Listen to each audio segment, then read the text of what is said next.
আসসালামু আলাইকুম রহমতুল্লাহি ওবরাকাতু।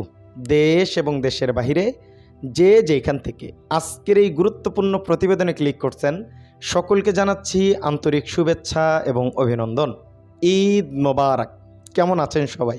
ঈদ তো শেষ হয়ে গেল, আপনাদের সকলের ঈদ কেমন কাটলো অবশ্যই একটু কমেন্ট করে জানাবেন। প্রিয় দর্শক মণ্ডলী, ইতিহাস সৃষ্টি হতে যাচ্ছে। আপনারা ইতিমধ্যেই সংবাদ পেয়েছেন, ডক্টর ইউনূস হাসিনা আপার লুটপাটের টাকা ফেরত আনার জন্য যুক্তরাষ্ট্রে গিয়েছেন এবং তিনি লন্ডনেও সফর করবেন। আলোচনা মহলে যে পরিমাণ কথা হচ্ছে তারেক রহমানের সাথে বৈঠক নিয়ে, এই বিষয়গুলো আজকে আপনাদেরকে ক্লিয়ার করব। মিনিমাম 15-20টা নিউজ আজকে আপনাদেরকে এক ভিডিওতে দেওয়ার চেষ্টা করব। অনেকেই নক করেছেন যে ওহাব ভাই ভিডিও দেন না কেন, একটু ব্যস্ত ছিলাম ঈদের ভিতরে, এই জন্য আপনাদের কাছে আমি ক্ষমা প্রার্থী। চ্যানেলে নতুন হলে একটু সাবস্ক্রাইব করবেন অথেন্টিক নিউজ পেতে, ঠিক আছে? আজকের প্রতিবেদনগুলো আমি একাধারে শুরু করব, সবাই ভিডিওটি পরিপূর্ণ দেখবেন, সাথেই থাকেন। প্রথমেই সাংবাদিক ইলিয়াস ভাই, পিনাকি ভট্টাচার্যকে আমরা অনেকেই ভালোবাসি, অনেকেই তাদের সাপোর্ট করি, কিন্তু আজকে ইলিয়াস ভাই যে কথাটা বলছেন, এই কথাটা শোনার পরে আপনি হয়তো একমত প্রকাশ করতে পারবেন না, একটু জানাবেন। স্ক্রিনে দেখেন ইলিয়াস ভাই বলছে ডক্টর ইউনূস দেশ চালাতে ব্যর্থ হয়েছেন। ইলিয়াস ভাই এই কথাটা বলছেন, ডক্টর ইউনূস দেশ চালাতে ব্যর্থ। এখন আপনারা যারা ভিডিও দেখতেছেন, আপনারা কি মনে করেন ডক্টর ইউনূস দেশ চালাতে ব্যর্থ হয়েছেন? একটু কমেন্ট করে জানাবেন, বুঝছেন? এইবার একটু দেখতে চাই যে ইলিয়াস ভাইয়ের সাথে আপনারা কতটুকু সহমত প্রকাশ করেন। আমাদের ভিপি নুরুল আলম নূর ভাই, তিনি তো একদম পুরা আওলায় দিতেছে। বিএনপি তার কি বলে, তিনি আরও বেশি বলে। তিনি বলছেন নির্বাচনের সিদ্ধান্ত পূর্ণ বিবেচনা না করলে কালো মেঘ নেমে আসবে। ভিপি নূর ভাই এই কথা কয়ে কারে ভয় দেখাইতেছেন? ভয়ে ডরাইতেছে সরকার, কালো মেঘ নেমে আসবে। ভিপি নূর ভাই এই কথা বলতেছে ডক্টর ইউনূসরে, ওই যে নির্বাচন জুলাই পর্যন্ত দিতে চাইছে আর কি। এইবার হাসিনা আপার নৈপথ্যের পালানোর আগে কিছু ঘটনা আবার বাহিরে আসছে। দেখেন, সরকার প্রথমে 2 দিন আগেই স্বজনদের বললেন দেশ থেকে পালাও।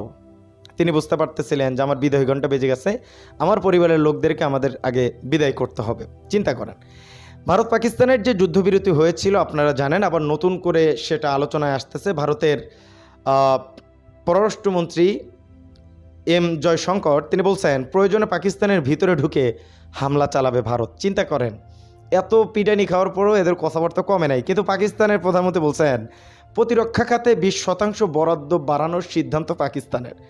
এখন তো বেশি একটা নাই, তাই ভারতের অবস্থা খারাপ। আরও যদি 20% বাড়ায় কী অবস্থা হবে চিন্তা করেন। রেজভী সাহেব আজকে একটা খুব ভালো কথা বলছে, আপনার স্ক্রিনে দেখেন। তিনি বলছেন ডক্টর ইউনূস তারেক রহমানের বৈঠক রাজনীতিতে সুবাতাস বয়ে আনবে রেজভী।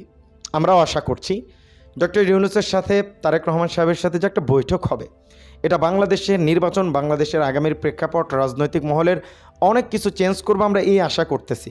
এবং ডক্টর ইউনূস এই ইতিহাসটা ঘটাবে। দেখা করার পরে যে বার্তাগুলো আসবে আমি আপনাদেরকে দিব, চ্যানেলে একটু সাবস্ক্রাইব করে রাখবেন। এনসিপি একটা ফান্ড কালেকশন করতেছিল যে জনগণের টাকা দিয়ে তারা দল চালাবে। তারা 14 লাখ টাকার মতো অনুদান পাইছে, মানুষ তাদেরকে এই 14 লাখ টাকা দিছে। যারা দিছে তারা অবশ্যই বিশ্বাস করে দিছে। আপনি দিয়েছেন কি একটু কমেন্ট করেন। এবার রাশেদ ভাই বলছে কয়েকজন উপদেষ্টার কথা মতো দেশ চললে জনগণ মানবে না। কয়েকজন উপদেষ্টার কথা মতো দেশ চলতেছে আর জনগণ আপনারা মানবেন না, এই সরকারের একটু জানেন তো। ডক্টর ইউনূসের এবার কিছু বার্তা আপনাদেরকে শোনায়, একটু সাথে থাকেন। তিনি বলছেন সকল রাজনৈতিক দলের মতের ভিত্তিতেই হবে জুলাই সনদ, আলহামদুলিল্লাহ। এবং সবচাইতে আলোচনার যে বিষয় নির্বাচন নির্বাচন নির্বাচন। তিনি বলছেন 17 বছর পর ইতিহাসের সবচেয়ে সুন্দর নির্বাচন হবে বাংলাদেশে, আলহামদুলিল্লাহ। এটা নিয়ে বিএনপির নেতাকর্মীরা এখনও আশাহত যে ডক্টর ইউনূস সুষ্ঠু নির্বাচন দিবে না। দেখেন সামনে আরও অনেক নিউজ আসতেছে, কিন্তু ডক্টর ইউনূস বলছে বিগত 17 বছরের চাইতে এইবার আরও সুন্দর নির্বাচন হবে, সবচেয়ে সুন্দর। ইউকের জাতীয় নিরাপত্তা উপদেষ্টার সঙ্গে বৈঠক শেষে প্রধান উপদেষ্টা ডক্টর মোহাম্মদ ইউনূস। এবং আরও একটা প্রতিবেদন, আওয়ামী লীগ নেতাকে সুবিধা দিতে 100 কোটি টাকার পাথর দেওয়া হলো 17 কোটিতে। মানে লীগের নেতাকে সুবিধা দিতে শত কোটি টাকার পাথর মাত্র 17 কোটিতে দিয়ে দিছে আর কি। আচ্ছা, রেজভী সাহেব বলছেন গোটা জাতি ডক্টর ইউনূস ও তারেক রহমানের বৈঠকের দিকে তাকিয়ে আছে। অবশ্যই আপনি কি তাকিয়ে আছেন একটু জানাবেন। আমি তো তাকিয়ে আছি, যে কি ঘটবে এটা অবশ্যই আমার একটু জানার ইচ্ছা আছে ইনশাল্লাহ।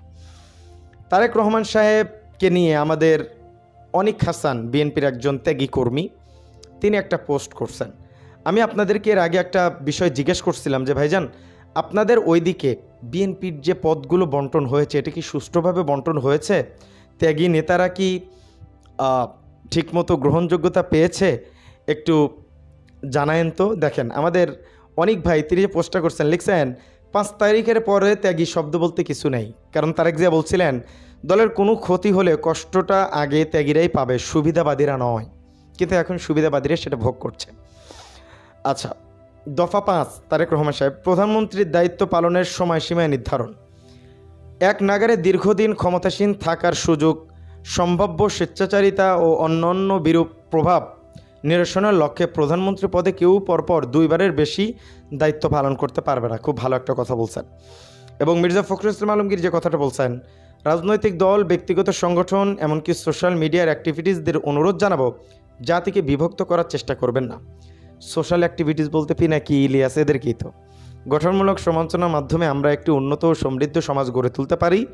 সকলকে ইতিবাচক ও দায়িত্বশীল ভূমিকা পালন করতে হবে যাতে জাতীয় ঐক্য ও অগ্রগতি নিশ্চিত হয়।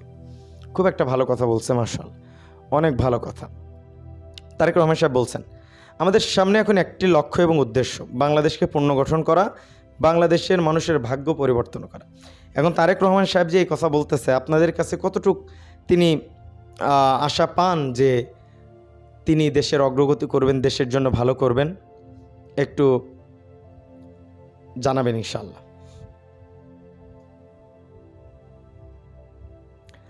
আচ্ছা, আরও কিছু প্রতিবেদন আছে, আপনাদেরকে একটু কষ্ট দিলাম, নিউজ দেখলাম তো এই জন্য। লন্ডনে বসেছেন মোহাম্মদ ইউনুস এবং তারেক রহমান, নৈপথ্যে আছেন খালেদা জিয়ার ভূমিকা। খালেদা জিয়া এখানে একটা ভালো ভূমিকা পালন করছে, তিনি তাদের বৈঠকের ব্যাপারটা একদম ক্লিয়ার করে দিয়েছে, তারা বৈঠক করছে। এবং যে যে বিষয়গুলো উঠে আসতে পারে এখানে বলা হয়েছে, লন্ডন বৈঠকে প্রাধান্য পেতে পারে নির্বাচনের সময় নির্ধারণের বিষয়টি। ফেব্রুয়ারিতে নির্বাচনের বিষয়ে প্রধান উপদেষ্টাকে পরামর্শ দিয়েছিলেন উপদেষ্টাদের কেউ কেউ। ডিসেম্বরে সম্ভব না হলেও নির্বাচনের জন্য ফেব্রুয়ারিকে উপযুক্ত মনে করেন খালেদা জিয়াও। তো এই বিষয়গুলো অবশ্যই ক্লিয়ার হবে তারেক রহমান সাহেবের সাথে যদি বৈঠক হয়। এবং তারেক রহমানের দেশে ফেরা নিয়ে আপনাদের আকাঙ্ক্ষার শেষ নেই। আমিও ভাবলাম এই নিউজটি সবার শেষে দেই। শীঘ্রই দেশে ফিরবেন তারেক রহমান। বিএনপির ভারপ্রাপ্ত চেয়ারম্যান তারেক রহমান শীঘ্রই দেশে ফিরবেন বলে জানিয়েছেন দলের মহাসচিব মির্জা ফখরুল ইসলাম আলমগীর। মঙ্গলবার গুলশানে চেয়ারপারসনের রাজনৈতিক কার্যালয়ে তিনি এসব কথা বলেছেন। আলহামদুলিল্লাহ। তো আজকে অনেকগুলো প্রতিবেদন আপনাদেরকে জানালাম এবং সেই সাথে করোনা ভাইরাস কিন্তু খুব বেশি আকার ধারণ করছে। আপনারা একটু সচেতনমূলক যে পোস্টগুলো আছে সেগুলো পড়বেন, সেগুলো মেনে চলার চেষ্টা করবেন ইনশাআল্লাহ। তো বেশি কথা বলবো না, ভিডিও শেষ, আপনারা চলে যেতে পারেন। আমি দেখতেছি কোনো কিছু বাদ আছে কিনা।